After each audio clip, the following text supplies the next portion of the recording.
Victor Wembanyama, Jamal Murray, Alperen Sengun, Karl Anthony Towns, Pascal Siakam, Brandon Ingram, Jimmy Butler. Todos esses jogadores já têm ou terão contratos enormes na NBA. Todos esses caras que citei ficaram atrás do Cam Thomas em pontos por jogo, mas hoje ninguém quer pagar para ele jogar.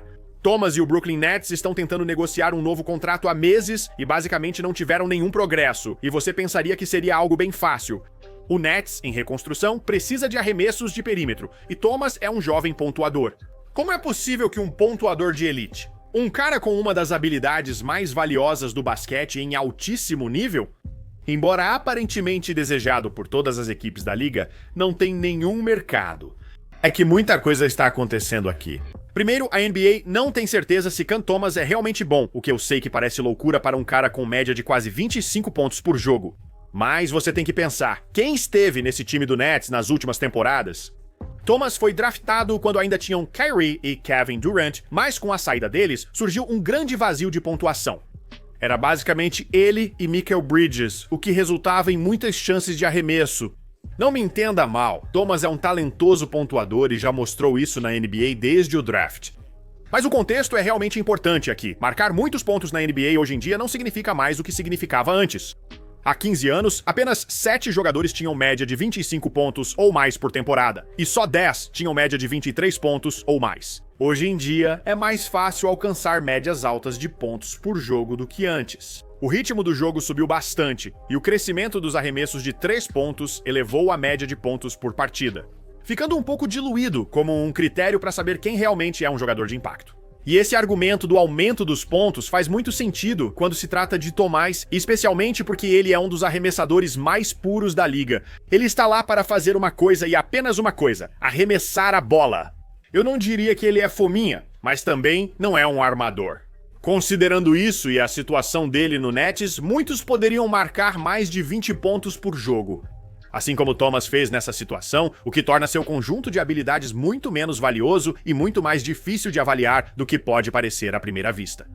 O que pode parecer um conjunto de habilidades muito procurado que poucos caras têm e que, claro, aumentaria o valor de um jogador, na verdade não é tão difícil de encontrar quanto você imagina. Outro grande fator aqui, claro, é que Thomas jogou apenas 25 partidas no ano passado, e dar a ele um contrato grande logo depois disso é definitivamente um risco. Mas ele esteve bem saudável nas 3 temporadas anteriores e mostrou uma melhora clara a cada ano. Sem contar que o Nets estava entregando os jogos no ano passado, e se eles estivessem tentando competir, é provável que Thomas pudesse ter jogado mais do que jogou. E se você quiser ter essa conversa, o Nets ter deixado Thomas no banco pode ter sido intencional para que ele não jogasse tanto e assim diminuísse seu valor. Mas isso provavelmente é uma conversa para outro dia. O que nos leva ao cerne de tudo isso: o valor dele. Os contratos da NBA não são feitos no vácuo. Diversos fatores e circunstâncias definem o valor de um jogador em uma off-season. A melhor maneira de dizer isso é que existem boas off-seasons para ser um agente livre da NBA e existem más off-seasons. E muitas vezes, os caras tentam alinhar seus contratos com as boas off-seasons quando podem, como a onda de gastos massivos no verão de 2016. Como Thomas está no fim do primeiro contrato na NBA, não pode escolher quando será agente livre. Infelizmente para Thomas, nesta off-season em especial, há muitos fatores contra ele. Ser pago primeiro, já combinamos isso. O tipo de jogador que ele é não tem muito valor no mercado hoje. Se ele fosse uma estrela, tudo bem, mas não é All-Star, só um bom pontuador. É visto mais como sexto homem, e os times não querem pagar 30 milhões por ano para um reserva. Se você conseguir dar esse salto e se tornar uma estrela, de repente o valor do contrato também aumenta muito. Até lá você tem poucas opções. A segunda coisa que está acontecendo aqui é uma grande história desta off-season de free agency restrita.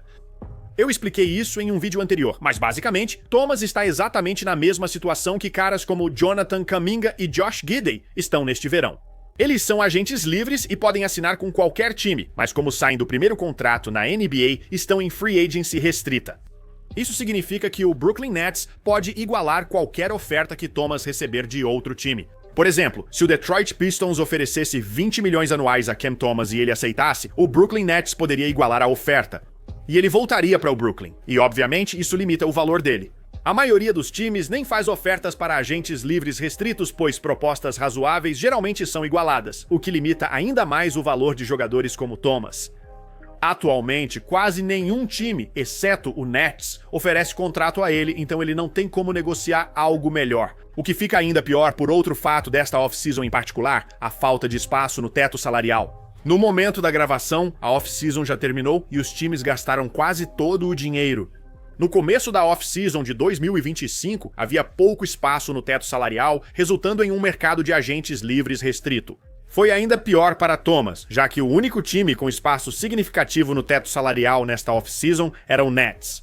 O que, novamente, simplesmente não dá nenhuma vantagem para ele. E todos esses fatores se juntam para criar uma situação em que o Nets basicamente não tem concorrência para renovar com Thomas. E é assim que chegamos onde estamos agora. O Nets teria oferecido um contrato de 2 anos por 14 milhões anuais, com opção do time para o segundo ano.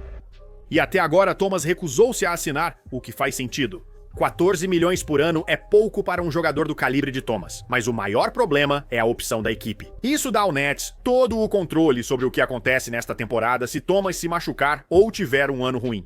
Eles podem recusar e economizar, mas se ele for bem, podem aceitar e mantê-lo por um contrato vantajoso. Opções de time estão virando uma narrativa importante na liga, algo que antes não era comum. Você via muitas opções de jogador, mas devido ao clima atual de negociações, empurrando muita da vantagem para os times, eles estão usando essa vantagem para colocar os jogadores em opções de time. O que, obviamente, como o nome sugere, dá muito controle ao time. Esse caso exemplifica bem, pois o Nets só está nessa posição por ter toda a vantagem. Nenhum time pode pagar mais de 14 milhões por ano ao Thomas, e o Nets não tem motivos para abrir mão da opção de time.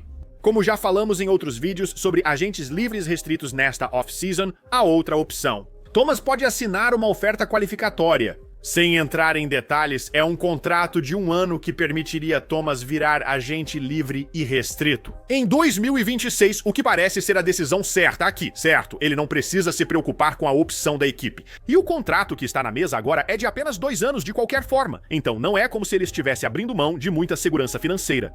O problema é que a oferta qualificatória por 1 ano é muito menor, em torno de 6 milhões de dólares, e não há garantia de que a situação dele vai melhorar.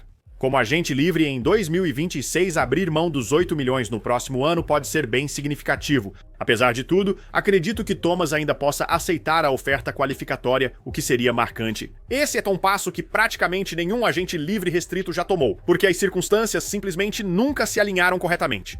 Jonathan Kuminga, nos Warriors, abriria mão de mais dinheiro e anos do que o atual oferecido. Se ele aceitasse a oferta e seu papel no Golden State, sua chance de valorizar até a agência livre de 2026 seria mais incerta que a de Thomas nos Nets.